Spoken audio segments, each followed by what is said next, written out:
Hello, I'm Severn Suzuki, speaking for ECHO, the Environmental Children's Organization.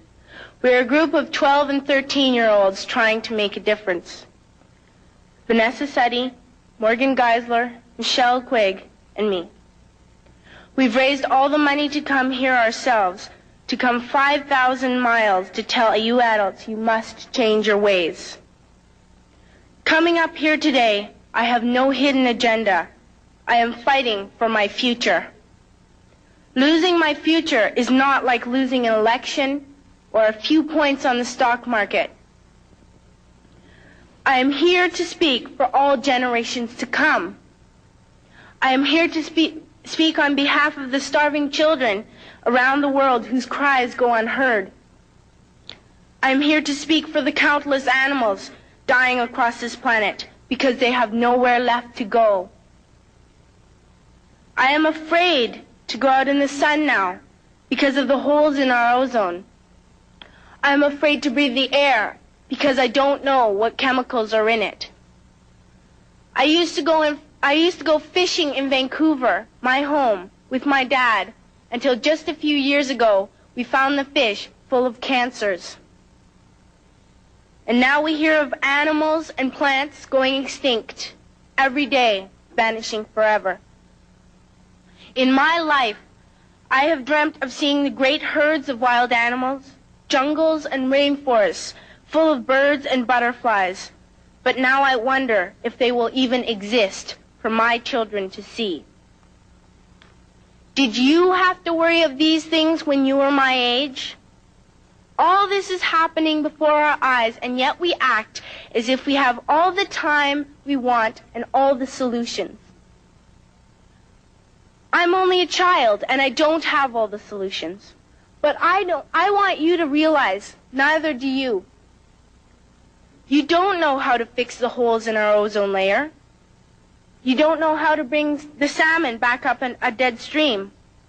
You don't know how to bring back an animal now extinct.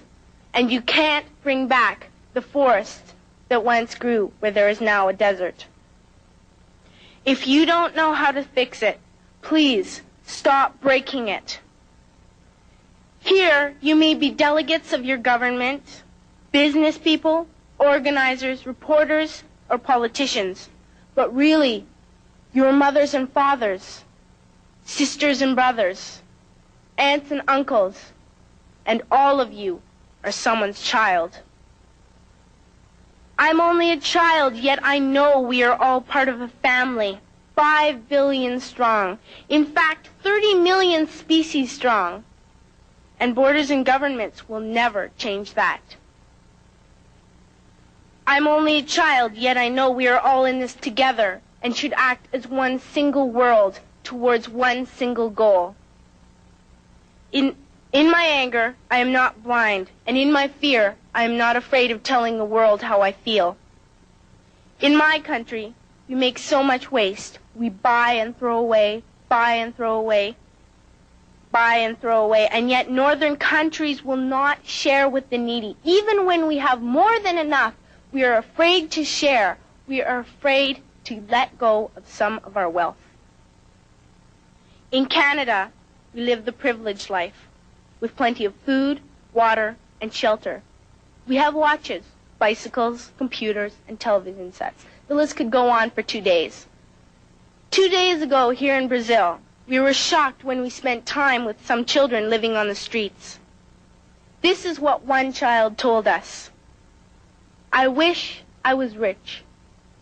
And if I were, I would give all the street children food, clothes, medicines, shelter, and love and affection.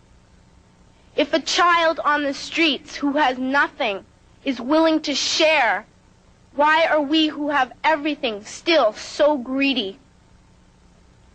I can't stop thinking that these are children my own age, that it makes a tremendous difference where you are born. That I could be one of those children living in the favelas of Rio. I could be a child starving in Somalia, or a victim of war in the Middle East, or a beggar in India. I am only a child, yet I know if all the money spent on war was spent on finding environmental answers, ending poverty, and finding treaties, what a wonderful place this earth would be.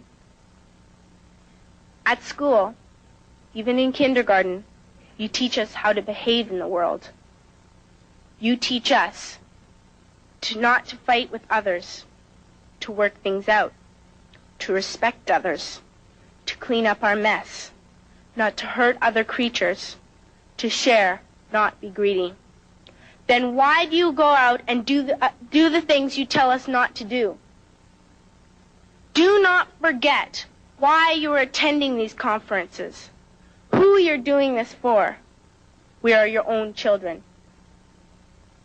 You are deciding what kind of a world we are growing up in. Parents should be able to comfort their children by saying, everything's going to be all right. It's not the end of the world, and we're doing the best we can. But I don't think you can say that to us anymore. Are we even on your list of priorities? My dad always says, you are what you do, not what you say. Well, what you do makes me cry at night. You grown-ups say you love us, but I challenge you, please, make your actions reflect your words. Thank you.